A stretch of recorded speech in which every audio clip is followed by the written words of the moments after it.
India അവസാനമായി നടത്തിയ ബ്രീഫിംഗിൽ നാവികസേനയുടെ കമാൻഡർ ഒരു കാര്യം പറഞ്ഞു. നാവികസേനയും ഈ ഒരു എസ്കലേഷനിലുണ്ടായിരുന്നു.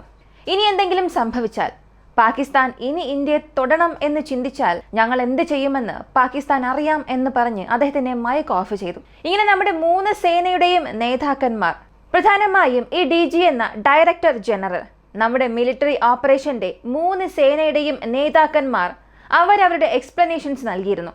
പാകിസ്ഥാന് നമ്മൾ എങ്ങനെയെല്ലാം ഭയം കാണിച്ചു കൊടുത്തു, അതിന് പ്രധാനപ്പെട്ട വിശദാംശങ്ങൾ, അതിൻ്റെ ഫോട്ടോസ്, വീഡിയോസ്, ആർക്കാണ് തെളിവ് വേണ്ടത്, ഇതൊക്കെയാണ് തെളിവുകൾ. ഇതിനുശേഷം നിങ്ങൾക്ക് എന്ത് വേണമെങ്കിലും ചിന്തിച്ചെടുക്കാം. ഇങ്ങനെ നമ്മുടെ ഇന്ത്യ ചെയ്ത എല്ലാ കാര്യങ്ങളും വളരെ വ്യക്തമായി തന്നെ പറഞ്ഞു. ഇതിനിടയിൽ പാകിസ്ഥാന്റെ ISPR എന്ന സംഘടന അവർ ഒരു പ്രസ് സമ്മേളനം നടത്തും എന്ന് പറഞ്ഞിരുന്നു. പക്ഷേ നമ്മുടെ പ്രസ് കോൺഫറൻസ് നടക്കുന്നത് കൊണ്ട് അവരുടേത് ഒരു 2 മണിക്കൂർ ഡിലേ ആയെന്നും പറയുന്നു. അടുത്തത് ബ്രഹ്മോസ് അയച്ചു എന്ന ഒരു കോൺസ്പിറസി തിയറി, അത് സത്യമാണോ കള്ളമാണോ എന്നുള്ളത് ഇന്നും സ്ഥിരീകരിച്ചിട്ടില്ല. എന്നാൽ അതിന് മുൻപ് തന്നെ പാകിസ്ഥാൻ ഭയപ്പെടാൻ തുടങ്ങിയിട്ടുണ്ട്. ഇന്ത്യയുടെ ആക്രമണം വളരെ ഭയാനകമായിരുന്നു എന്ന് പാകിസ്ഥാൻ തന്നെ പറഞ്ഞ പല വാർത്തകൾ പുറത്തു വന്നിട്ടുണ്ട്. അപ്പോൾ എന്തെല്ലാം സംഭവിച്ചു, എന്തെല്ലാമാണ് സത്യം, ഏതൊക്കെയാണ് വെരിഫൈ ചെയ്യാത്ത വാർത്തകൾ, എല്ലാം ഈ ഒരു വീഡിയോയിലൂടെ വിശദമായി അറിയാം.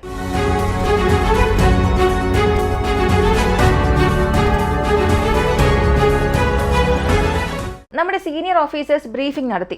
ഈ ബ്രീഫിംഗ് ഇപ്പോൾ എന്തിനാണെന്ന് ചോദിച്ചാൽ, ഇന്ത്യ എന്താണ് ചെയ്തത്, ഈ ഒരു സീസ് ഫയറിന് പിന്നിൽ എന്തൊക്കെ ചെയ്തിട്ടാണ് ഇന്ത്യ ഇങ്ങനെ ശാന്തമായിരിക്കുന്നത്, ഇവയെക്കുറിച്ചെല്ലാം പറയുന്നതാണ് ഈ ഒരു ബ്രീഫിംഗിന്റെ ഉദ്ദേശം. ഈ ബ്രീഫിംഗ് നടത്തിയത് DG director general military operation lieutenant general Rajeev Goyal, അതുപോലെ ഡയറക്ടർ ജനറൽ എയർ ഓപ്പറേഷൻസിന് വേണ്ടി എയർ മാർഷൽ AK ബാപ്തി, അതുപോലെ നാവൽ ഓപ്പറേഷൻസിന് വേണ്ടി vice admiral AM Pramod, ADGPI major general SS ശ്രദ്ധ.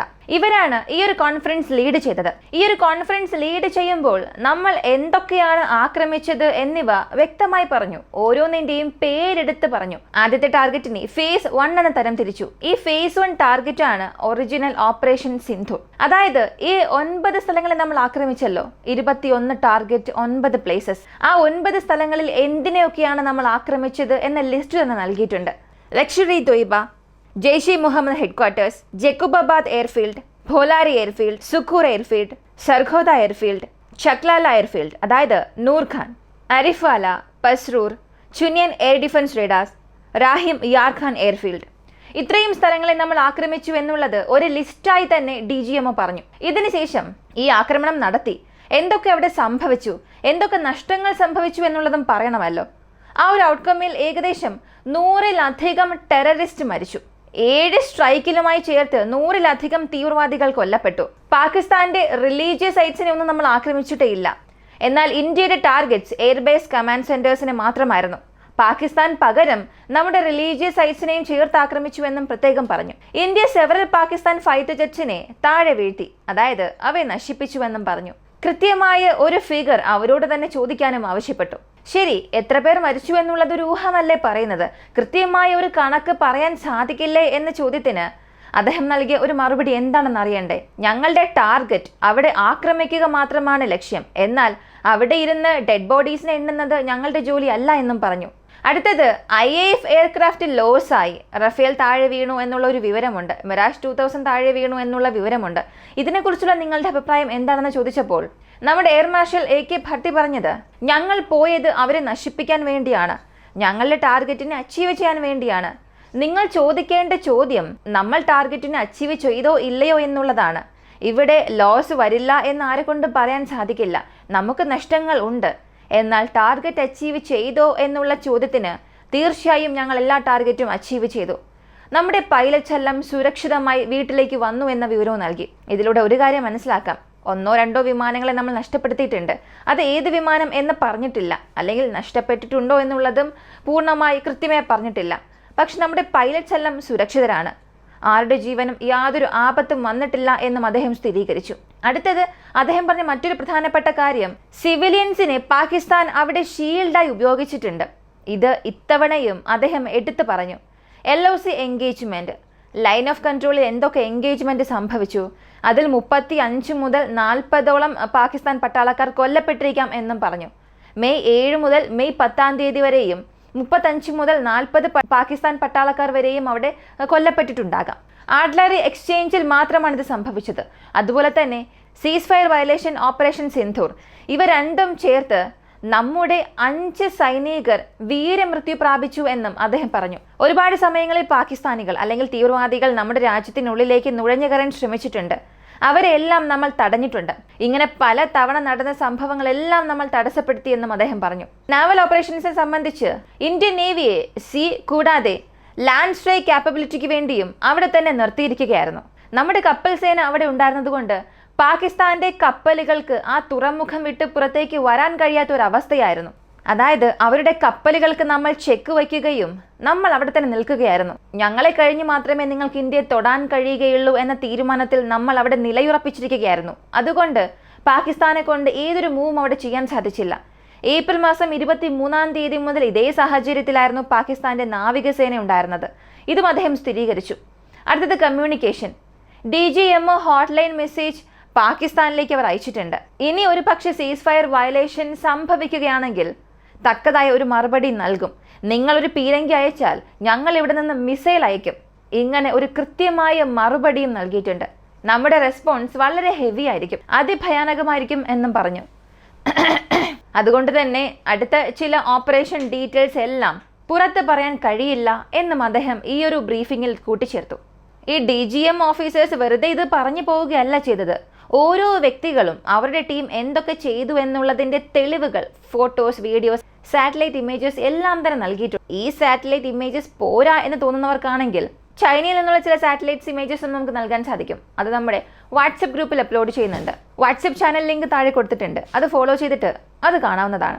അപ്പോൾ 100% ഈ പറയുന്നതെല്ലാം സത്യമാണെന്ന് മനസ്സിലാക്കാൻ സാധിക്കും. നമ്മളവരുടെ വ്യോമതാവളങ്ങളെ ആക്രമിച്ചിട്ടുണ്ട്.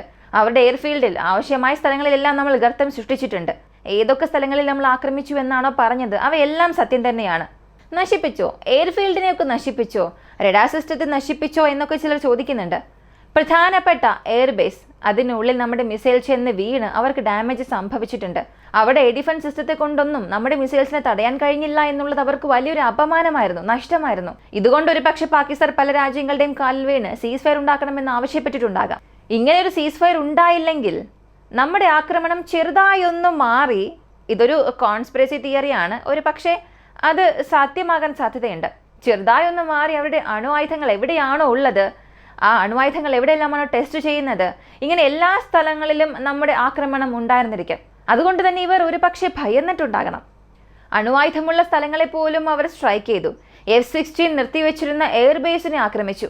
അപ്പോൾ ഇന്ത്യ വീണ്ടും വീണ്ടും ആക്രമണം തുടരുകയാണെങ്കിൽ തീർച്ചയായും അത് നമ്മെക്കൊണ്ട് താങ്ങാനും കഴിയില്ല, തടയാനും സാധിക്കില്ല എന്ന് അവർക്ക് വലിയൊരു ഭയം തന്നെ സൃഷ്ടിച്ചിട്ടുണ്ട്. ശരി, ഇവിടെ അമേരിക്ക അല്ലെങ്കിൽ ചൈനയൊക്കെ വലിയ രീതിയിൽ ഇന്ത്യയുമായി പല ചർച്ചകളിൽ ഏർപ്പെട്ടു. അതിനുള്ള കാരണം എന്താണെന്നുള്ള ഒരു ചോദ്യമുണ്ടായി. അതിന്റെ ഉത്തരവ് ലഭിച്ചിട്ടുണ്ട്. 4th ജനറേഷൻ ഫൈറ്റർ ജെറ്റ് മാത്രം വീഴ്ത്തി എന്ന് ആരെങ്കിലും പറഞ്ഞാൽ അത് വിശ്വസിക്കേ വേണ്ട. അതിനേക്കാൾ അഡ്വാൻസ്ഡ് ആയിട്ടുള്ള ഫൈറ്റർ ജെറ്റ് ഞങ്ങൾ വീഴ്ത്തിയിട്ടുണ്ട്. അത് പാകിസ്ഥാൻ തന്നെ പറയും എന്നും പറഞ്ഞു. 4th ജനറേഷൻ മാത്രമല്ല എങ്കിൽ F-16 കുറിച്ചാണോ ഉദ്ദേശിക്കുന്നത്? JF-17 എന്തായാലും വീഴ്ത്തി. അപ്പോൾ F-16 അവിടെ നശിപ്പിക്കപ്പെട്ടു എന്നുള്ള സത്യം പുറത്തു വരാതിരിക്കാൻ വേണ്ടിയാണോ അമേരിക്ക പെട്ടെന്നൊരു സീസ് ഫയർ കൊണ്ടുവന്നത്? കൂടാതെ നമ്മൾ എവിടെയെല്ലാമാണോ പാകിസ്ഥാനിൽ ആക്രമിച്ചത് അവിടെയെല്ലാം അമേരിക്കയുടെ ഫ്ലൈറ്റ്സ് തറയിറങ്ങിയിട്ടുമുണ്ട്. എന്തിനാണെന്ന് ചോദിച്ചപ്പോൾ അങ്ങനെയൊന്നുമല്ല, അവിടെ റേഡിയേഷൻ ലീക്ക് ഉള്ളതുപോലെ തോന്നുന്നുണ്ട്, അതൊന്നും അറിയാൻ വേണ്ടിയാണ് അങ്ങോട്ടേക്ക് വന്നതെന്നും പറഞ്ഞു. പക്ഷേ അത് വിശ്വസിക്കാൻ സാധിക്കുന്നില്ല. അപ്പോൾ F-16 അവിടെ എന്തോ സംഭവിച്ചിരിക്കാൻ സാധ്യതയുണ്ട്. അതുപോലെ നമ്മുടെ റഫേലിനും എന്തോ സംഭവിച്ചിരിക്കാൻ സാധ്യതയുണ്ട്. ഇവ രണ്ടും സ്ഥിരീകരിക്കാത്ത വാർത്തയാണ്. എന്നാൽ വലിയ രീതിയിൽ തിരിച്ചടി നൽകിയത് ഇന്ത്യ മാത്രമാണ്. അത്രയേറെ തെളിവുകൾ നമ്മൾ നൽകി, സാറ്റലൈറ്റ് ഇമേജസ് നൽകി. പോരാത്തതിന് ചൈനയുടെ സാറ്റലൈറ്റ് ഇമേജസ് പോലും നൽകിയിട്ടുണ്ട്. ഇതാണ് തെളിവ്, ഇതൊക്കെയാണ് പ്രൂഫ് എന്ന്. പകരം നിങ്ങൾ ആക്രമിച്ചല്ലോ, അതിന്റെ ഒരു പ്രൂഫ് നൽകാമോ എന്ന് ചോദിച്ചാൽ 1947 മുതൽ സംഭവിച്ച കാര്യങ്ങളെക്കുറിച്ച് പാകിസ്ഥാൻ ഇവിടെ വന്ന് പറയുകയാണെങ്കിൽ, അല്ലെങ്കിൽ പാകിസ്ഥാനെ സപ്പോർട്ട് ചെയ്ത് ആരെങ്കിലും സംസാരിക്കുകയാണെങ്കിൽ ദയവ് ചെയ്ത് തെളിവോടുകൂടി വരിക. ഞങ്ങൾ തെളിവ് നൽകിയിട്ടുണ്ട്, നിങ്ങളും തെളിവ് നൽകുക. എല്ലാ മാധ്യമങ്ങൾക്കും തെളിവ് നൽകിയിട്ടുണ്ട്. ഒരുപാട് എയർബേസസ് നശിപ്പിച്ചു എന്നുള്ളത് വ്യക്തമായി നമ്മുടെ സൈനിക അധികാരികൾ തന്നെ പ്രൂഫോടുകൂടി കാണിച്ചിട്ടുണ്ട്. ഇതിനുശേഷം ഇനി സംസാരിക്കാൻ ഒന്നും തന്നെ ഇല്ല. ഇനിയും ഒരു സീസ് ഫയർ വയലേഷൻ സംഭവിക്കുകയാണെങ്കിൽ എന്ത് സംഭവിക്കുമെന്നുള്ളത് പാകിസ്ഥാന് തന്നെ അറിയാം. അവരോട് തന്നെ ചോദിച്ചാൽ മതിയെന്ന് പറഞ്ഞാണ് ആ ബ്രീഫിംഗ് അവസാനിപ്പിച്ചത്. എന്തായാലും അടുത്ത് എന്ത് സംഭവിക്കാൻ പോകുന്നു എന്നുള്ളത് കാത്തിരുന്ന് തന്നെ കാണാം. കൂടുതൽ അപ്ഡേറ്റ്സ് അറിയാനായി വോയിസ് ഓഫ് വിക്കി എന്ന നമ്മുടെ ചാനൽ സബ്സ്ക്രൈബ് ചെയ്യുക. മറ്റൊരു വീഡിയോയുമായി വീണ്ടും കാണാം.